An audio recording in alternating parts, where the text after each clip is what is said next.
Tout ce qui est emploi vert, emploi durable aujourd'hui sont vraiment des initiatives qui sont à saluer et qu'on doit logiquement, normalement soutenir. Et notre présence ici aujourd'hui témoigne de l'engagement du ministère à appuyer les projets verts. Et quand on regarde le climat et même l'architecture entrepreneuriale du Mali, les projets verts sont partie des projets qui font vivre l'économie malienne par nos artisans, par nos tisserands et même par les acteurs qui sont dans l'agriculture et dans la transformation agroalimentaire, qui utilisent des produits et qui respectent l'environnement.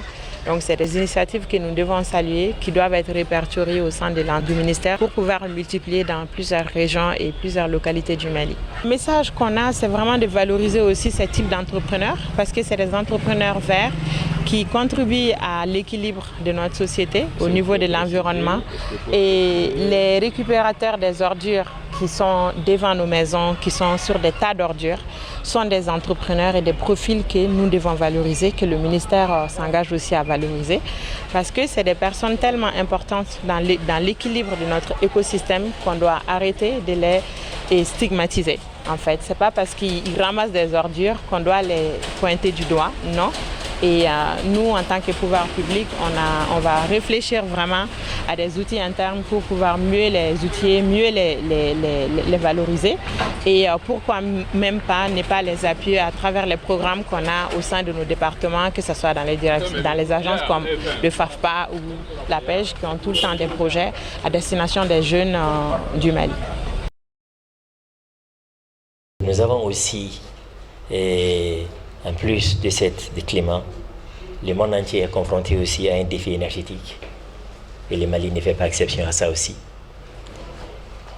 Les questions énergétiques avec la population qui augmente, avec les niveaux de vie qui augmentent, avec aussi les extrémités climatiques, font que aujourd'hui, la moitié de la population du globe, il y a plus de 700 millions d'Africains, selon les dernières statistiques, qui n'ont pas accès à l'électricité. C'est à peu près 1 milliard et quelques. Et au Mali, ce nombre encore est beaucoup plus important en termes de pourcentage. Et donc, cela veut dire que les gens doivent satisfaire leurs besoins énergétiques avec des sources polluantes ou avec des sources qui ne permettent pas de créer des chaînes de valeur ou création de valeur ajoutée aux produits locaux. Donc, il fait aussi qu'à cause de la pauvreté énergétique, on se retrouve dans la pauvreté économique, car l'économie circulaire ne tourne pas. Parce que ceux qui produisent ne peuvent pas transformer, et ceux qui transforment le vendent plus cher à nous.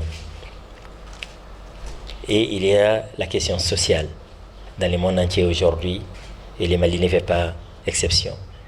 Dans de nombreux pays africains, dont le nôtre, il y a une jeunesse qui est là, une jeunesse nombreuse, une jeunesse vibrante, mais souvent désorientée par le chômage et l'absence de perspectives concrètes, où les formations ne sont pas alignées avec les besoins, c'est-à-dire des marchés.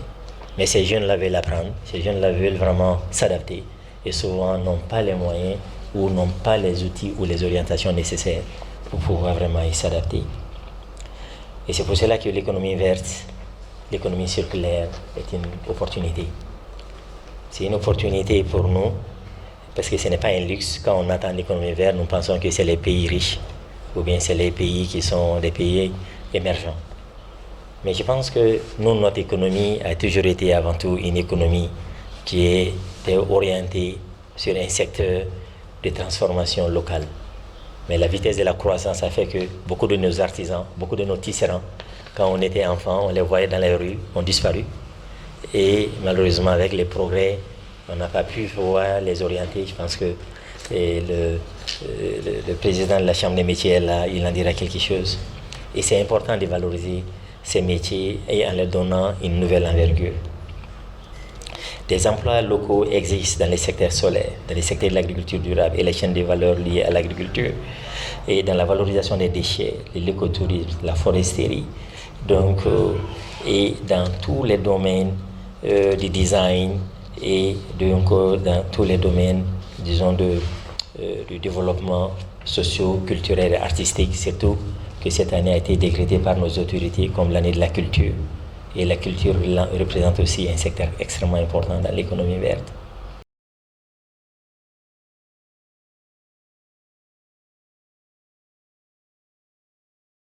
Ce lancement aujourd'hui, comme vous le savez, portait sur le projet de promotion de l'économie verte et de la création d'emplois verts au Mali. Mais ce n'est pas, comme je l'ai dit, un projet d'exécution, c'est plutôt une initiative pour fédérer toutes les activités qui peuvent exister autour de ce sujet. C'est une initiative pour offrir une plateforme de dialogue à tous les acteurs qui interviennent aujourd'hui dans le domaine concerné qui est celui de l'économie verte.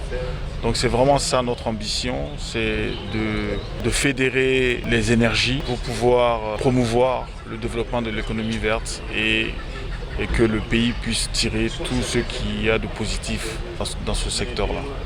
L'ambition elle est nationale et je pense qu'à la lumière des dialogues, des échanges d'aujourd'hui et de ceux qui ont eu lieu avant, nous restons vraiment convaincus que nous allons pouvoir toucher tout le territoire avec l'appui des uns et des autres et l'engagement confirmé des intérêts d'aujourd'hui.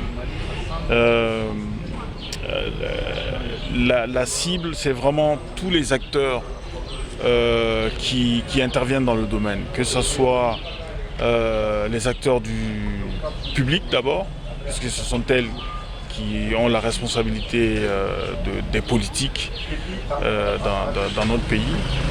Donc il y a les acteurs publics, il y a les acteurs privés, parce que comme on le dit, c'est le privé qui crée comment on dit ça, la richesse. Et il y a tous les acteurs de la société civile. Et il y a les derniers, j'ai fait exprès de les mettre à la fin, ce sont tous les enseignants et les chercheurs. Je pense que souvent, c'est un groupe qui est oublié.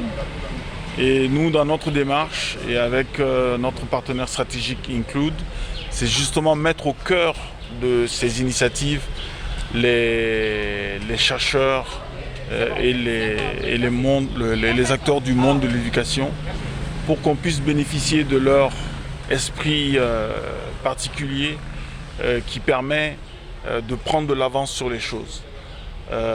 Et justement, une des particularités de ce dialogue qui est porté par Mali Folk Center et Massa Consulting, c'est de pouvoir lier la pratique à la théorie et tout ça basé sur la recherche de faits.